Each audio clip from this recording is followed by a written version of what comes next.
In my previous video, I talked about Ashley Graves, and we took a deep dive into her psychological profile. This video is going to be different. We're going to be focusing on her brother, Andrew. We're going to look at how he starts at the beginning of episode 1, how he began as a lazy, passive, and unconcerned man in his early 20s, how he evolves into the monster we know as Andrew Graves. Quick side note before we start the rest of the video. You may be here due to the ending of my last video. If so, then I have bad news for you. This isn't the video where I explain how Andrew is the true victim of the story. This is the video where I present the tale of a young man with antisocial personality disorder who is transformed into a serial killer due to the parasitic influence his abuser had on him. There is no redemption arc in this video. There is only the truth of what really happened. Warning. This video deals with topics that may be difficult for some viewers, including murder, incest, and discussions of mental illness. Viewer discretion is advised. Andrew Graves is the other half of the infamous duo from The Coffin of Andy and Lele. The game opens up slowly, showing us a window into the lives of two siblings in their early 20s. So it makes sense that at the start of the game, we see a version of Andrew that's not too dissimilar to your average person. However, there is one small difference. They have zero access to any sort of edible food, minus a questionable can of tomatoes. We play as Ashley in an attempt to make it work while we see Andrew loafing around in the background of the scene. This behavior is common for him in this stage of the game, and you can't really blame him. In his eyes, they're both going to starve at the hands of a warden who refuses to give them any food. But in this stage of the game, we get more than just a look into the way he thinks.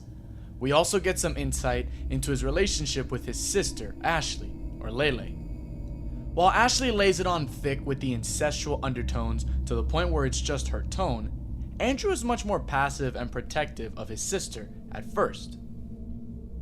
Never really responding to the incestual comments or uncomfortable energy brought by Ashley, and instead redirecting that awkwardness to cut through the tension due to their situation. While it may be clear that Andrew is an enabler of Ashley's poor behavior, we'll soon learn that it's much worse than we could have ever thought. Hold on, let's take a step back and talk about your typical sibling relationship. As someone with a sister that's 10 years older than me, I know that my relationship with her may not be traditional in comparison to your average family, but it was normal for me growing up.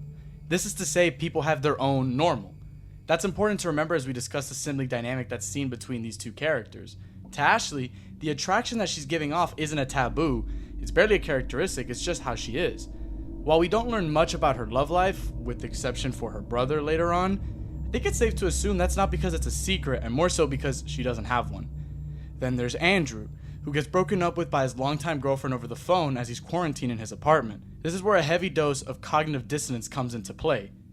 Andrew openly argues with his girlfriend, saying that he can't control or mitigate the condition that essentially caused their breakup, but then makes it very clear when talking to Ashley that she's the reason why they're no longer together. While for some this would be enough of a reason to not want to talk to them for a while, this only causes a mild reaction from Andrew, almost as if he knew that his relationship was living on borrowed time because of his sister. This is a hard pill to swallow, and it's one that keeps coming back multiple times throughout the game. Andrew isn't necessarily a bad person, at least he doesn't start off that way. He only really did things to protect his sister and to save his own skin too. Under the threat of blackmail which could have sent him to prison, Andrew feels like a dog trapped in a cage. Whenever he gets angry at Ashley, the argument always ends with him backpedaling and giving in to Ashley's delusions. He reiterates the line, "I chose you," but as the game progresses, it sounds like even he loses confidence in that stance. This takes us to the end of the game. Andrew's mental state has been slowly withering away due to the murders he committed, the false justifications he created to explain why he did it, and the real reason for all of it, mocking him for it. Ashley. Since there are multiple endings in the game, I'm breaking this into 3 different sections. The first section is the incest route. Now, pushing past the shock value for a second, I want to take a look at why this was able to happen at all. As a player, you need to consciously make sure that Andrew and Ashley are always on the same page about everything, and only then will the option for them to sleep with each other even appear. I take this to mean one thing. The developers are trying to show us that if you go down this path, Andrew is gone. Ashley has successfully removed this grown-up version of her brother and brought back Andy, the thing that she always wanted. The codependency that Ashley has had for her brother for decades is now mutual, as Andrew cannot see himself doing anything in his life that doesn't involve his sister, even if that involves doing his sister. The second option is the mildly normal / only chance that Andrew really has at a normal life kind of ending, in which the characters don't have sex, and instead the two of them move on with their lives, but not on the best kind of terms. No one is really angry at each other, but they're not in the same position as they were at the start of the game. You can tell that they're starting to grow apart, room for something else is spreading, and resentment is starting to rear its ugly head. Finally, the last section is the death of Andy.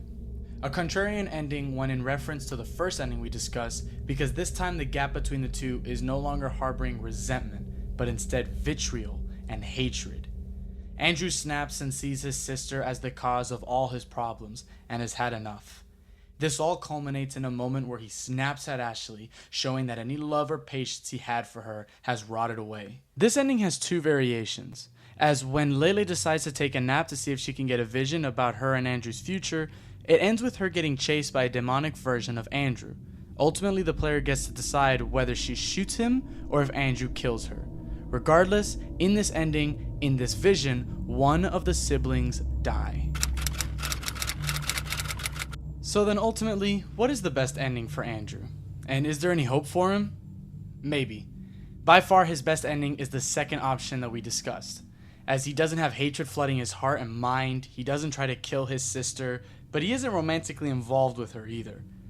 In my opinion, this is the only legroom that he has to better himself, and it's not like many of you chose to go that route anyways. This is where I tell you I lied in my last video, but you might have been able to guess that. You can't fix Andrew, because in all of these outcomes, Andrew does not want to be fixed. Whether through hatred or love for his sister, he is deliberate with his actions and shows no want for a change in his life, despite what he might say. Make sure you guys hit that subscribe button if you enjoyed this video. I had a blast making it, and if you want to see more like it, like, share, comment, and I'll get more right away.